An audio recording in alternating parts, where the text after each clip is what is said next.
How's everybody doing today? You're watching Slot Car Mayhem. I'm John, and this will be the 4th episode of the updates for the Smart Race app. The current version of the Smart Race app is now version 3.14.0 and saw its release on 16 June 2020. This update includes several new additions as well as some fixes, so let's get started. Starting with the fixes, a couple significant ones are, first, this version has added a little delay between the announcement and the actual change of speed values on weather changes going from wet to dry, so drivers have a chance to prepare. With my track configuration, this is a great feature. Often I will change tires early depending on fuel status, and when the weather changes from wet to dry, I'm usually at a curve entrance. Not the best time for a sudden and unexpected speed increase, right? This delay now gives a bit of warning before the speed changes, giving me a chance to react to it. A very welcome fix indeed.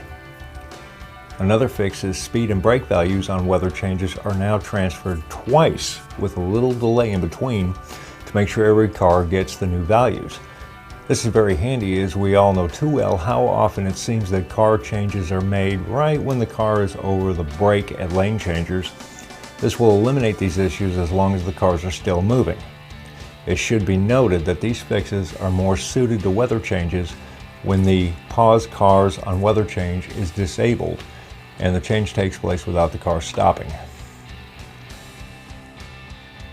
This update also contains several new features, and one of the new features is entries in the car database can now be copied to ease adding new cars with different liveries. Simply select the car you wish to copy, hit the copy button, and a new car is created ready for adding pictures and for editing. Along with this new version, championships as well can now be copied, very similar to the cars. This can ease the setup of running a series of championships with the same base criteria but tailored towards drivers of different skill levels or different classes of cars entirely. Another small but new feature is a little confetti effect on race and championship end screens. This is a feature you can turn on or off in the settings menu. It's not earth-shattering, but it adds a little visual indication that something new has been added. The most important addition, however, and one that I'm very excited about, is support for a new version of Smart Race Connect, released at the same time. This new version of Smart Race Connect, version 3.0, has a new feature, and that's the long-awaited race control feature.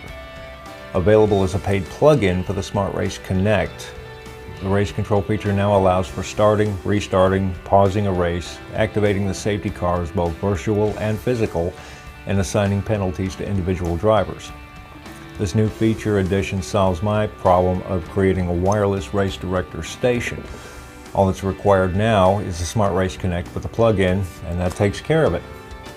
On a side note, I can honestly recommend highly the Smart Race Connect app.